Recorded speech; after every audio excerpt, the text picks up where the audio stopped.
আগে যখন মানুষ ভোট দিত, মানুষ ভোট দিয়ে সরকার নির্বাচিত করত, আর প্রধানমন্ত্রী নরেন্দ্র মোদীর সরকার এখন পছন্দের ভোটার বেছে নিচ্ছে। আপনি ভাবুন, মানুষ বাঁচত সরকার, আর আজকে সরকার বাঁচছে ভোটার।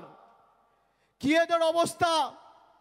হঠাৎ করে 10 বছর আগে 2016 সালের 8ই নভেম্বর ঘোষণা করে দিল আজ থেকে 500 টাকার নোট চলবে না, 1000 টাকার নোট চলবে না। হঠাৎ ঘোষণা করে দিচ্ছে আধারের কোনো দাম বা মূল্য নেই।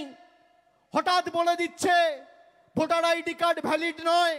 হঠাৎ বলে দিচ্ছে রেশন কার্ডের কোনো ভ্যালিডিটি নেই। গত পরশুদিন অমিত শাহ একটা সাক্ষাৎকারে বলেছে যারা ভারতবর্ষে জন্মায়নি তাদের ভারতে ভোটাধিকার প্রয়োগ করার অধিকার নেই। আমি অমিত শাহকে জিজ্ঞেস করতে চাই, আপনি যদি দম থাকে তাহলে আপনি প্রকাশ্যে এসে বলুন যে আপনি বলতে চেয়েছেন লালকৃষ্ণ আদবানি ভোট দিতে পারবে না। তার কারণ লালকৃষ্ণ আদবানির জন্ম হয়েছিল করাচিতে। এই যে মতুয়া ভাইয়েরা বসে আছে যারা ওপার বাংলা থেকে এসছে, বিজেপি এদের জন্য এখন নাটক করে ক্যাম্প খুলেছে। একজনকেও নাগরিকত্ব দেয়নি। আর আমি বলি শুনুন, মতুয়া ভাইয়েরা, রাজবংশী ভাইয়েরা, এদের ফাঁদে পা দেবেন না।